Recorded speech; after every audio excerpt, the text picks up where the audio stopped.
Hello, I'm Barry Daniel, and this is the podcast of the Middle Way Society.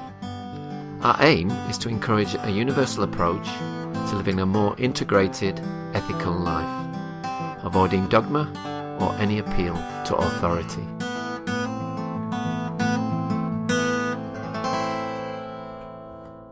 My guest today is Sir Harry Burns, who is the Professor of Global Public Health at the University of Strathclyde and a former Chief Medical Officer for Scotland.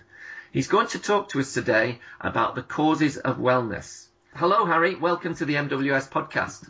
Hi, Barry. Thanks for having me. Okay, could you maybe begin by telling us a bit about your background and how you initially became interested in this subject? Okay, I started out my medical career in surgery. I was a surgeon for about 15 years. I worked as a consultant surgeon in the Royal Infirmary in Glasgow, and that's a hospital that serves some of the poorest areas of the United Kingdom. And it was very obvious to me that the level of ill health that I experienced there was unlikely to be explained very easily by conventional explanations. Yeah, people smoked a lot and they drank too much and so on. But we noticed strange things. I'd worked previously in more affluent areas, and when I went to the Royal, the first thing I noticed was people took longer to heal their wounds. And we thought, well, poor nutrition might be the explanation for that. But over the years, it became obvious to me that there was something else going on, and we did some studies that showed that some biochemical differences may be associated with being very poor. So that prompted me to move out of surgery and get into public health. And over the years, I was fortunate enough to be able to work with a lot of people who were also interested in the same area. And we've pulled together an analysis of the social and economic determinants of well-being that kind of suggests that, yes, indeed, there are quite significant handicaps that people born and brought up in difficult circumstances acquire during life that increase their risk of premature death. So that's in essence where we've got to in our journey, our sort of 30-year journey of trying to understand this area. Okay, and then what research specifically did you work with to take this forward? Well, I think that the first thing that was important was actually understanding what the causes of inequality in health are. I mean, people talk about differences in life expectancy between affluent and deprived areas of not just of Glasgow or Scotland, but the whole world sees differences in life expectancy as you go down the socioeconomic scale. And the first thing we did, I think, was challenge this notion that poor people are just feckless, they're just, they don't grasp the necessity to live healthy lives. And we did that by analysing what the causes of premature death were.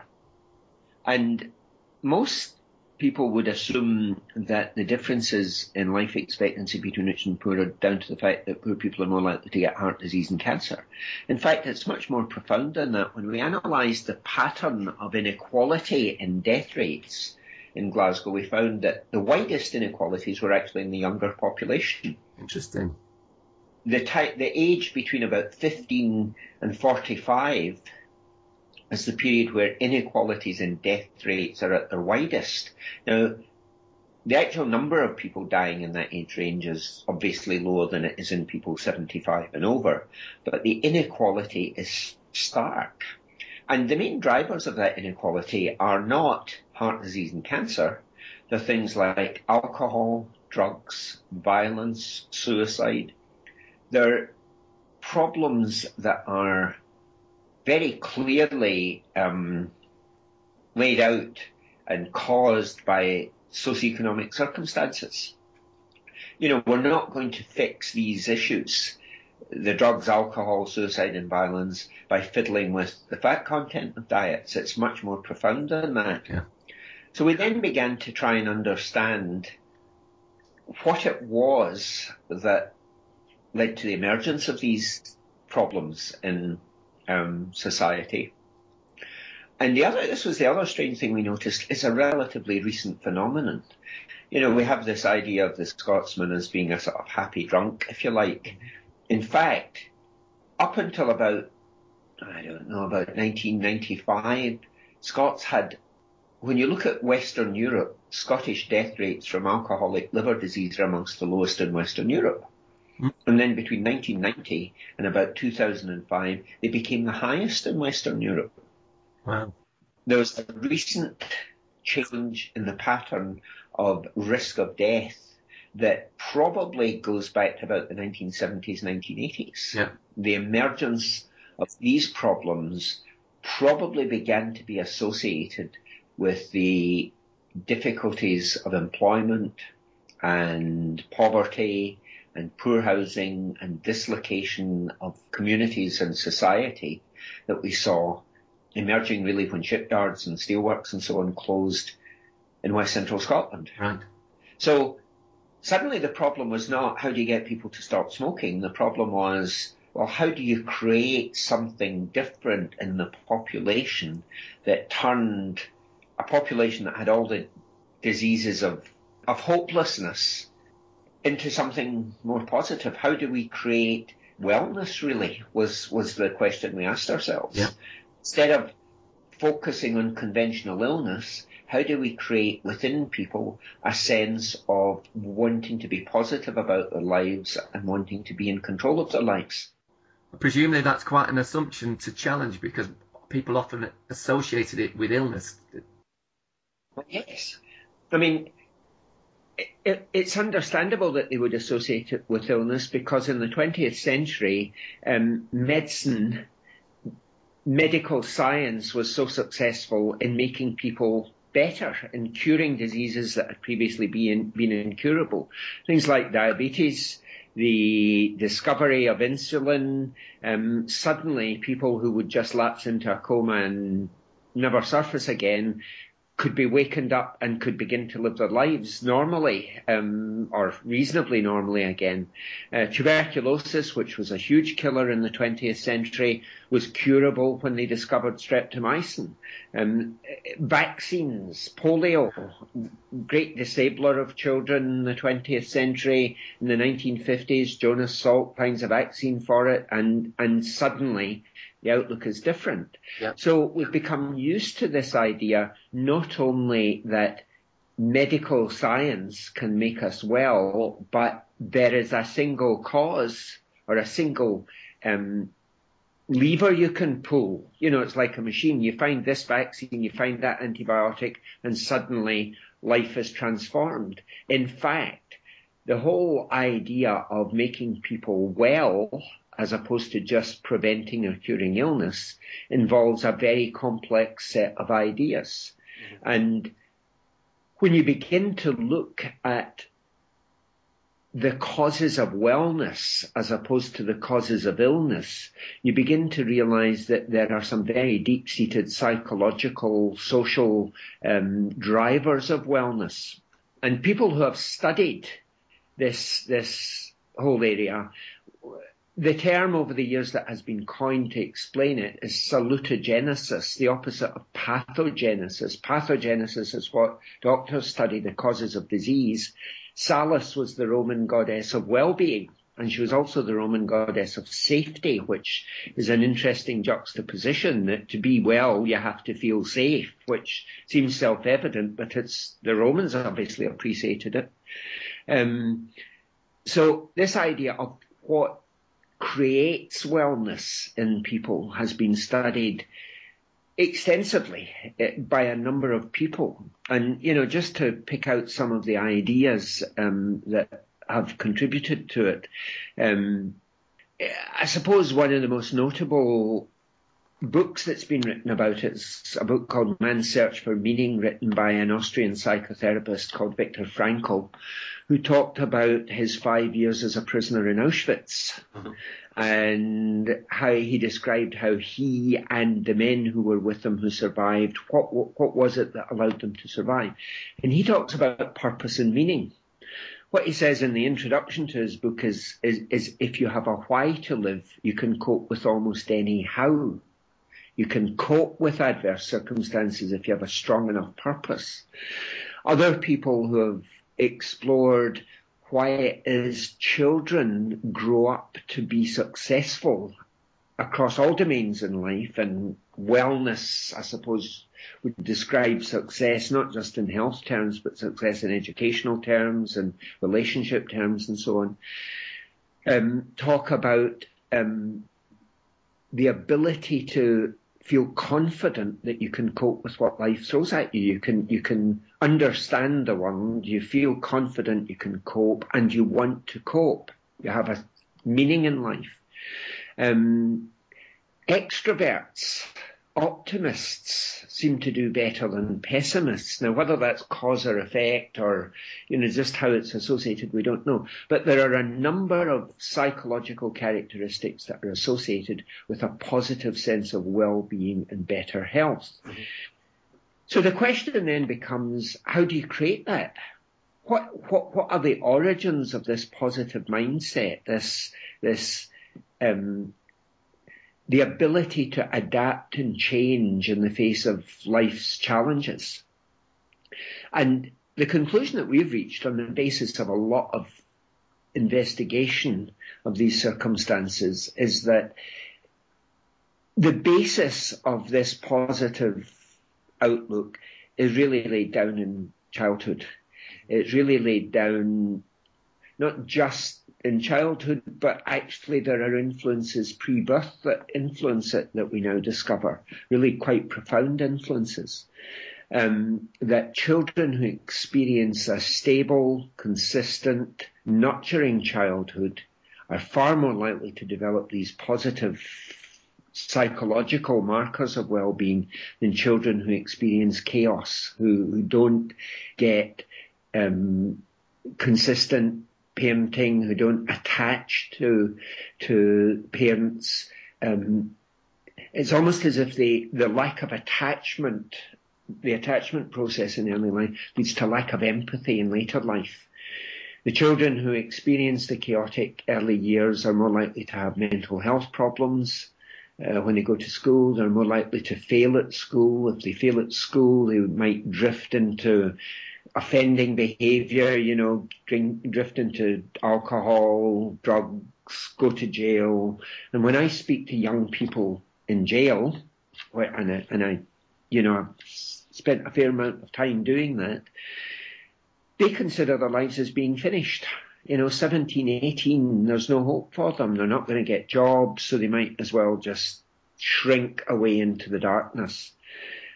And this takes us on to the notion of alienation, that people who don't feel part of society and are by definition alienated from society, they're the ones who don't experience a sense of wellness. They're the ones who are unemployed, who drift off into the fringes of society.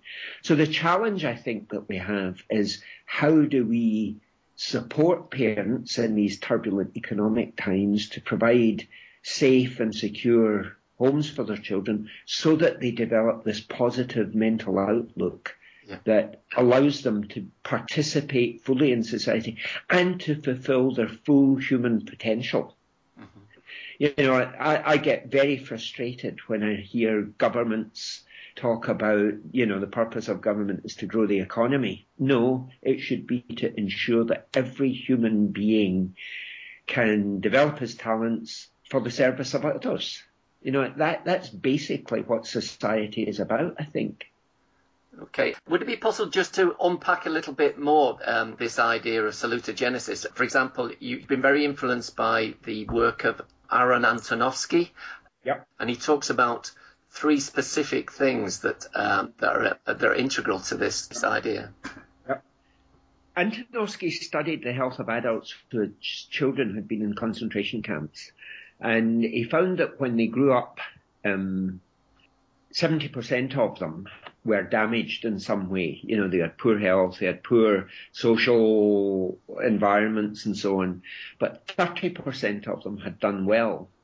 And his conclusion after many, many interviews and so on was that the successful individuals had acquired in early life what he described as a sense of coherence, a sense that the world was structured and predictable. They could analyse what was going on round about them, and they could understand what was going on round about them. The second thing they had was a feeling that they could manage the events round about them, so the world was manageable. And the third thing was that they wanted to engage with it, that they wanted to make the effort. They wanted to get out of bed in the morning to grapple with the challenges life would throw at them. So seeing the world as structured, predictable, manageable and meaningful, Antonovsky said that constitutes a sense of coherence. And how does that happen? When a baby cries, for example, or needs a cuddle, they get that response. There is a famous study which looks at the outcome in macaque monkeys according to how the mother was allowed to feed them. Some monkeys where the mother had free access to food. Anytime monkey was hungry, the mother could just reach out, get food, and feed it. The second group, the food was left a long distance away, so mum had to leave the baby and go off and be absent from the baby for a long time, getting the food and coming back. And they measured stress hormones in the babies of these two groups. Yeah. In fact, the stress hormones were the same. It wasn't mum being there all the time or mum being away all the time. The babies were stressed when they randomly changed the feeding pattern from one day to the next. It was baby not knowing if mum was going to be there or not. So baby didn't learn that the world was structured and predictable. The human equivalent of that might be a mother who was an addict. And sometimes mum would feed the baby when he was crying, but sometimes she would be under the influence of whatever her addiction was, and she couldn't. So baby doesn't learn that the world is structured and predictable. He cries. He's genetically programmed to cry whenever he feels hunger, and sometimes the response is appropriate, and sometimes nothing happens. Right. So the world is not structured and predictable, and he's not in control. The baby who gets the structured response learns that there is a predictable outcome to me feeling this thing that he doesn't know is hunger, but he feels there's something not right. Predictable response. The adverse feeling goes away in the light of being fed, and he has control over it. Feels the discomfort, cries, it goes away. He's in control. Yeah.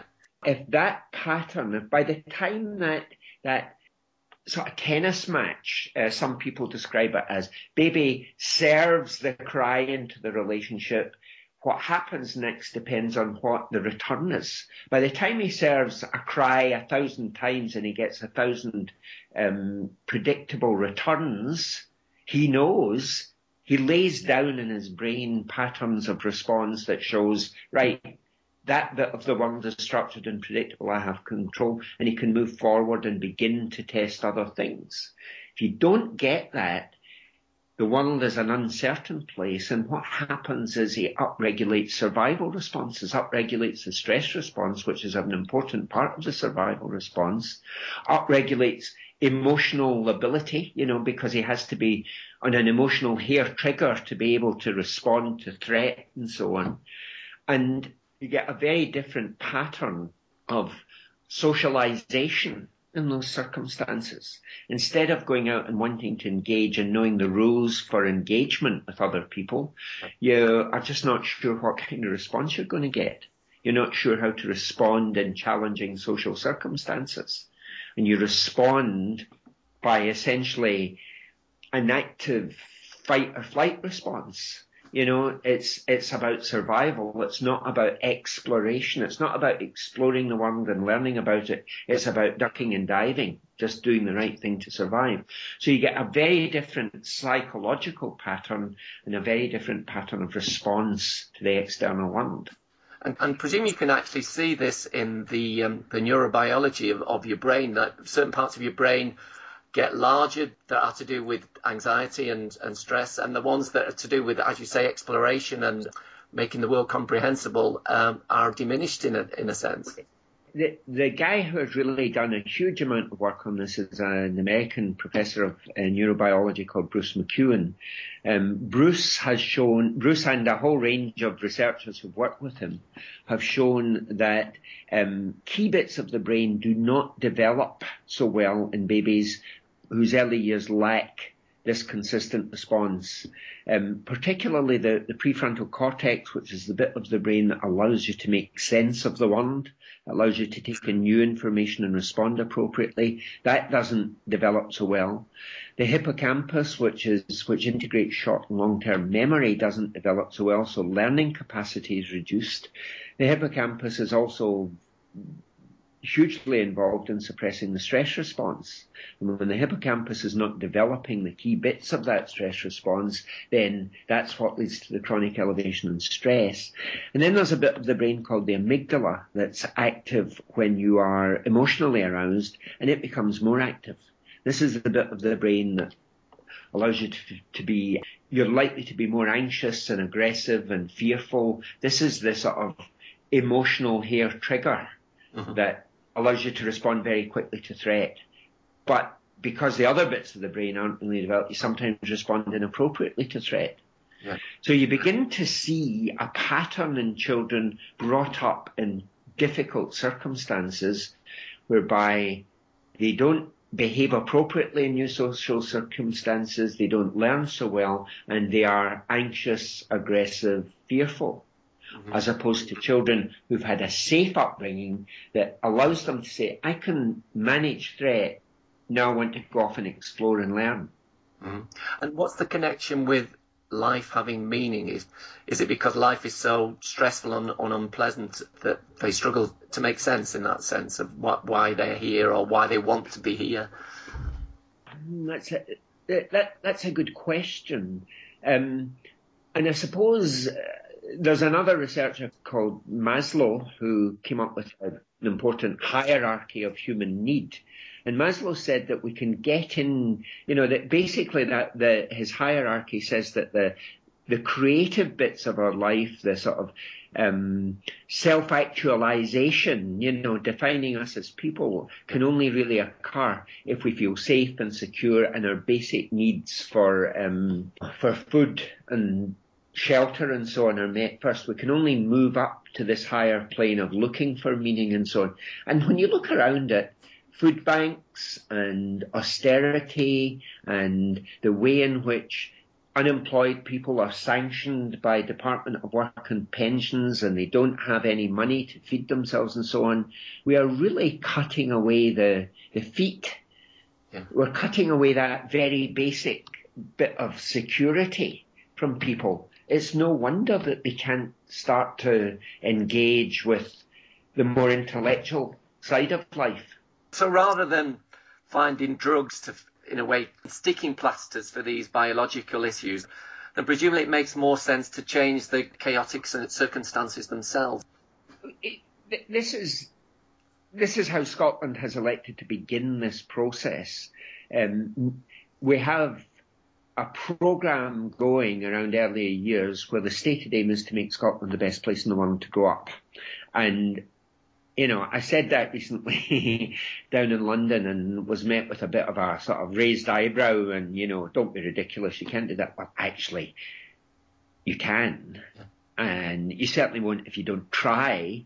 Exactly. And so we've set ourselves outcomes like reducing infant mortality by 15% by the end of 2015, making sure that 90% of all children going to school have attained all their developmental milestones and so on. And you then break that down into, well, what do you need to do in order to achieve that? The philosophy underpinning this is the same philosophy that produced all these gold medals for the British cycling team. Big gains come from attention to lots of small detail. So what are the small things that you do that will transform childhood? Well, having bedtime stories will have an implication there. So all the nursery schools in Scotland got together and said, well, how can we encourage parents to read bedtime stories? And they've tried lots of different things. They collect day-to-day data on how many of our children had bedtime stories last night. What did we do that was successful? What did we do that didn't work? That's shared and goes across the whole of Scotland.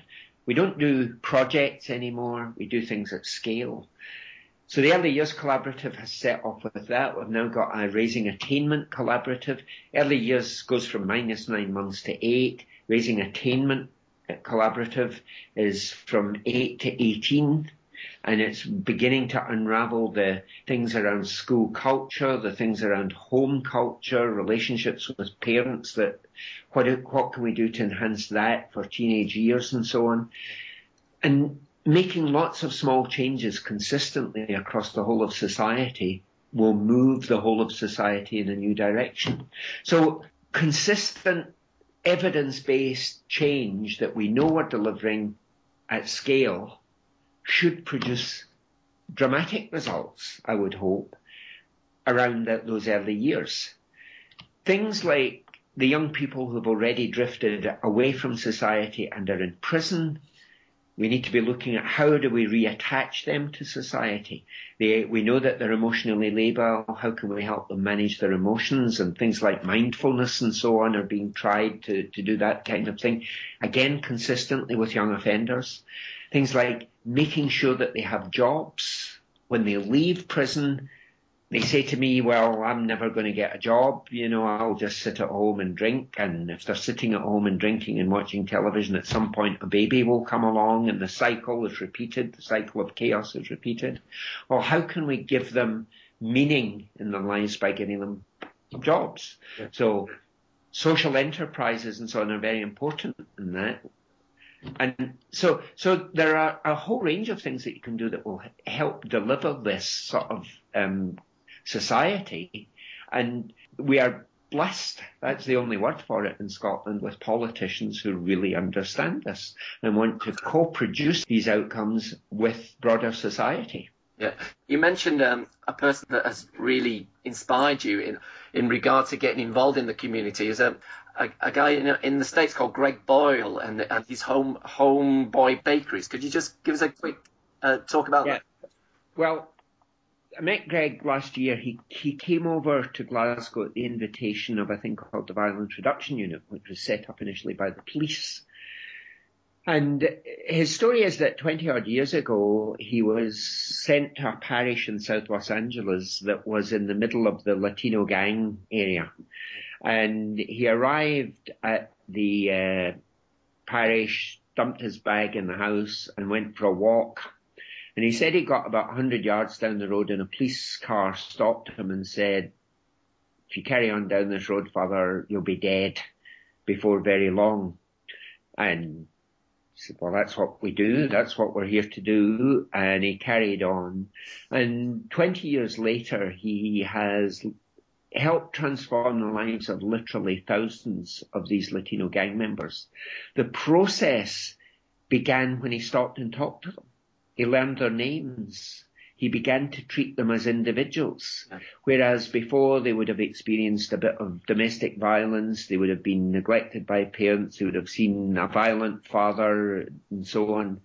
And that was all they knew. And yet here was this man who was obviously educated, finding pleasure in their company. Yeah. And that helped them attain a bit of self-esteem, and they realized that the lives they were leading did not have to be, it wasn't inevitable, they could have choices. He persuaded a film producer friend of his to buy a disused bakery, and Homeboy Bakeries started. He employed the guys, as he said, I bake bread to employ people, I don't employ people to bake bread, And very quickly he realised he had to start a second business, which was Homeboy Tattoo Removal, because they had gang tattoos and that was a cause of dissension in the bakery. So he got a plastic surgeon friend of his to give him a laser, and this guy taught the gang members how to remove their tattoos with this laser. And this just developed. Now, it wasn't he said there were many tragedies along the way, many people that whose lives were changed, were sucked back into the gang culture and their past history caught up with them and so on. But when he came to Glasgow, he brought with him an ex-head of Los Angeles Police Department who said, Father Boyle showed us that we couldn't arrest our way out of trouble, that the social circumstances needed to be fixed in order to fix this problem. And at lunchtime on the day he was over with us, I took him to a school where he spoke to the school kids. One of the school kids asked him, what's the difference between us as 14-year-olds here in Scotland and the 14-year-olds that you see in Los Angeles? And he said, the difference is you have a sense of the future. You are here because you can see a life ahead of you. You're wanting to build that life through education and working hard at school, and you've got the support of your parents. 14-year-old in South Los Angeles is not thinking beyond the next 24 hours because he's seen his friends killed in drive-by shootings and so on. He's got no sense that he has a life to build. And so it's purpose and meaning again. Yeah. But the other really good thing he said, and it's something that has stayed with me and something that I think we all need to bear in mind, is that we need to find within ourselves a compassion that stands in awe at the burdens the poor have to carry, rather than stands in judgment at the way they carry those burdens. And it's absolutely beautiful, that, isn't it? Yeah, that's really powerful, yeah. He basically made the argument that we all belong to each other, that we have a duty to look out for each other, no matter how far down the scale someone has fallen. They are still part of the human race, and we need to be supporting them and helping them pick themselves up. Sure. Do you also find it encouraging, the latest research on the plasticity of the brain? We talked at the beginning about how, to an extent, people's brains get hardwired by neglect and a dysfunctional setting. But the example of Greg Boyle and the people in the Homeboy Bakeries, a lot of them managed to actually turn their lives around and actually become more compassionate and empathic. When I started piecing all of this together, maybe 7 or 8 years ago, the neurobiology side of it was a work in progress. It's still a work in progress. But you're right, we've learned a lot more. And it's interesting, I spoke to a guy who knew Aaron Antonovsky, a guy called John Kabat-Zinn. Oh, you know John. He's written many books on mindfulness. Yeah. And he started out in mindfulness, doing mindfulness sessions for cancer patients at Massachusetts Medical School. And he measured Antonovsky's sense of coherence as just part of his research around this. And he found that mindfulness significantly increased sense of coherence. So he phoned Antonovsky and he said, Aaron, I've just increased sense of coherence by whatever it was in these elderly cancer patients. And Antonovsky said, impossible. Sense of coherence is laid down by the age of 3 and you can't alter it afterwards. So John said by the time he repeated the study 20 times, he knew that he was right and Antonovsky was wrong. There is no question that we can continue to develop the brain throughout life. Some of Bruce McEwen's researchers have shown new brain cells still being created in terminally ill cancer patients in their 70s and 80s. The trick is to put those brain cells to use. If you don't use them, you lose them. So throughout life, there is still an opportunity to develop areas like the hippocampus and so on. It requires work. It requires continued study, learning, experiencing new things and so on.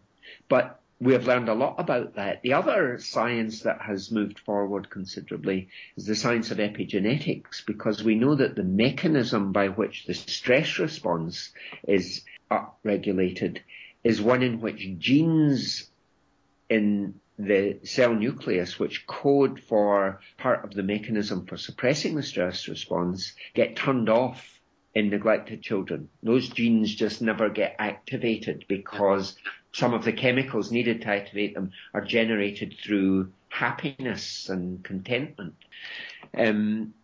we now are beginning to see some evidence that this epigenetic process might be reversible also. Interesting. So we need to be as optimistic and positive as possible and just accept that throughout life we can transform our prospects. Okay. Now, you've been very active in promoting health and support for mothers, but some families are also terribly dysfunctional, and intervention may well make a difference. What are your thoughts on early intervention and removal of those children from those families? Well, there's no question that in some circumstances, for the child's safety, they have to be removed. But in Glasgow, the health board and the clinicians in Glasgow involved with child safety have been working with a professor of pediatrics from New Orleans, Professor Charlie Zena. And in the state of Louisiana, any child who is being considered for removal from the parental home has to be assessed by Charlie Zena's associates. He's developed a system for assessing whether or not, with support, it's safe for children to go back home. Can he work with the parents? Can they work with the child in order to bring the family back together again? So we've adopted this system. We're assessing it to see just how successful it is. My guess is that it might not mean that we reduce the number of children taken into care, but it will probably mean that we will be far more confident that the children that go back to the parental home are going back to a safe place. I think at the moment, the safety of the child becomes paramount. And if children are taken into care, the challenge then becomes how do we make sure that they are taken into the kind of environment that enhances their capacities? Bouncing around foster homes is another form of inconsistency. Yeah. So a safe, secure place where the child feels loved and wanted is the absolutely essential element to all of this. Okay. Do you think what we've been talking about is to some extent a Western thing, this relationship between poverty and stress? I mention this partly through my own experience. I remember spending a few months in India in my 20s and encountering extreme poverty, but not the same degree of hopelessness or lack of meaning. I don't know if you've ever come across that yourself. Well, yeah, I mean, the parenting culture obviously differs slightly from one area to the next, but the innate biological need to love a child is with us all. And when you see that being eroded, you have to look and see what's the basis of the erosion. And I think disintegration of societal norms is behind it all. You talk to people who have worked with native communities in North America and Australia and so on, and I've heard it said by people with native communities that if you dislocate a society from its traditional basis, you get this kind of chaos. You get people retreat into themselves. They do not show loving patterns of love and affection within families and so on. Families start to disintegrate. And I think we need a stable set of answers out there. We need a stable culture. And that culture in the West is being eroded by austerity, where in Greece you get reports of parents handing their babies over to strangers in the street because they can't look after them anymore. I mean, it's just horrible what's being done to us in the name of the economy. And I don't accept that this austerity is the only answer. You know, I just don't accept that we should be servants of economic growth rather than the other way round. Yeah. Our function as a society is to make sure that every human being develops his full potential, and the economy should serve that, not the other way round. So I think in the West, we have been particularly damaged by the last few years. Yeah. So it's more about society's role is more about getting everyone to flourish as human beings rather than being homo economicus. Absolutely. I mean, there are very profound economic reasons why we should concentrate on flourishing, because we're going to need, the challenges of climate change, the challenges of disease emerging in all sorts of ways and so on. A whole range of challenges will face us over the next century, and we're going to need all of those people, all of their brains working full tilt to solve these problems. But we shouldn't do it because it's economically sensible to have everyone working and bringing their talents to the full benefit of society. We could do it because it's just. We should do it because it's the right thing to do. Yeah. It's morally unacceptable to continue starving our people, which is essentially what the sanctioning regime in Department of Work and Pensions does. I hear of people who don't eat for 3 or 4 days. I was hearing the other day about a woman whose diet consists of six biscuits a day, 2 in the morning, 2 at lunchtime, 2 at the evening. I mean, this is unspeakably cruel, and it needs to stop. Yeah. Okay, well, my last question, Harry. We've touched on themes such as flourishing, self-actualization, mindfulness, etc., and homo economicus and homo empathicus. What is your understanding of the middle way, if any, and how might that relate to what we've been talking about today? Well, I mean, it's not something that I've been particularly involved with, but it feels to me that the way ahead for us as a sentient species, which, in the past few days with this, the audacity of our species landing something on a comet 500 million kilometers, we do astonishing things. Yeah. We do astonishing things. And I have a new granddaughter. She's 6 months old. She's liable to live into the 22nd century. I would like her to continue to be astonished and to feel safe and to develop and so on. The only way our children and grandchildren are going to have the opportunities that we've had is love and compassion for everyone. Not love and compassion for those that hold a British passport and disdain for those who come seeking shelter from elsewhere, an acceptance of us all as human beings we all have something to contribute, if only we are allowed to develop the capacity to contribute it.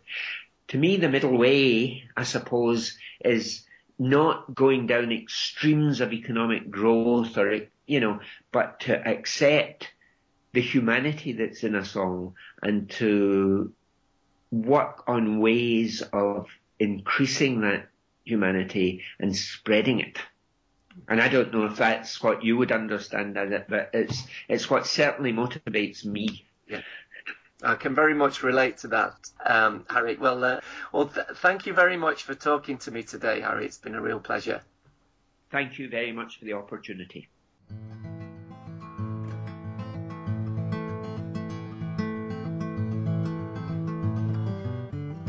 You can find out more about middle way philosophy at www.middlewaysociety.org.